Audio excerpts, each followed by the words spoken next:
Melchizedek is greater than Jesus. These are all false standards. I agree, you'll agree. These are false standards of judging. But if you bring these standards, false standards, and say, look, according to your own standards, you will lose. You will come out second best. So what makes him God? I was speaking to Reverend Dr. Morris of the Presbyterian Church in Canada, DD. He had come to South Africa on a visit, and I had taken him to the Golden Peacock in Durban.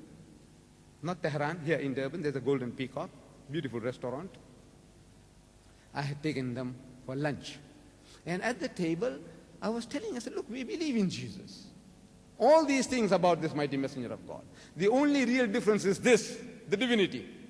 And for that I said, look, you have no authority. There is not a single verse in the whole vast volume of the Bible, 66 books.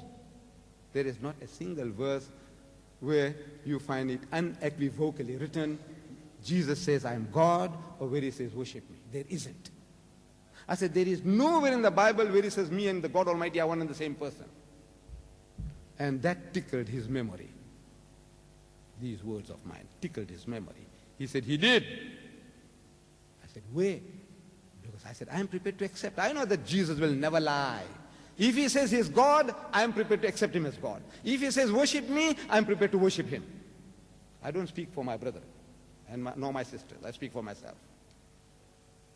Because if there was such a thing, if Jesus made such a claim, I submit unreservedly. Where does he say? He said, no, he did say. I said, what? He said, I and my Father are one. Jesus did say, I and my Father are one. So I'm asking the Reverend Dr. Morris, DD, I said, what is the context? Context. He starts staring at me. The biryani is there.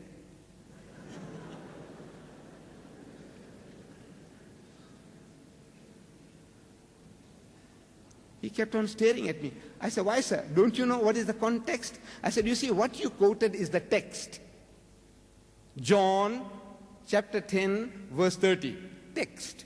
I want the context, the text that goes with it, before or after.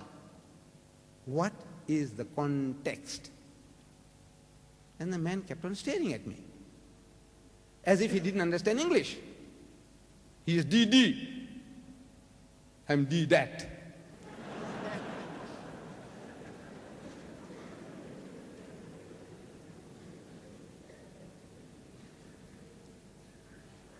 So he said, do you know the context? He's asking me. I said, of course I know the context. So what is the context? I said, well, let us start from John, that same chapter 10, verse 23. So we start.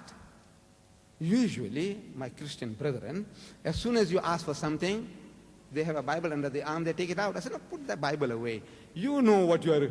Look, if you quoted me a verse, surely you know, man, in what sense he made that utterance. Put the Bible down. He didn't have a Bible, nor did I. So, what is the context? As John, we start from verse 23. It reads, and Jesus walked in Solomon's porch, meaning in the temple of Jerusalem, alone. I don't know why he was tempting the devil, walking alone. You know, he had condemned them for their formalism, their ceremonialism, the going for the letter of the law, forgetting the spirit. He said, you hypocrites, you generation of vipers, you whited sepulchres, you wicked and adulterous generation. These are all these beautiful epithets he had thrown at them. And a little while before, he had gone into the temple and he made a whip, knotted whip, and he started whipping the people, and he upset the money exchanges tables and upset their money. Shh. Look, when you do things like that, people have it in for you. And the Jews were not in a hurry to forget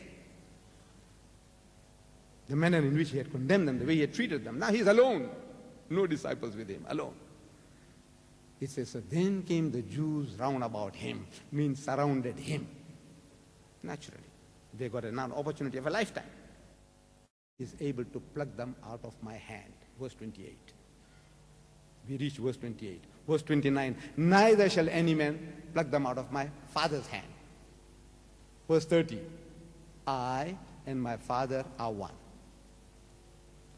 No man will pluck them out of my hand, neither shall any man pluck them out of my Father's hand. I and my Father are one. In this, to see that once a person has accepted faith, I as a teacher, I see to it that the man remains in faith, and God Almighty also sees to it that the person remains in faith. I and my Father are one. In this, to see the man doesn't go astray. Where is he talking about? He is God Almighty, he is the omnipotent, he is the omniscient, he is the all-knowing. Where? This is the oneness. Look at the verse 28, look at verse 29 and say, this is the oneness.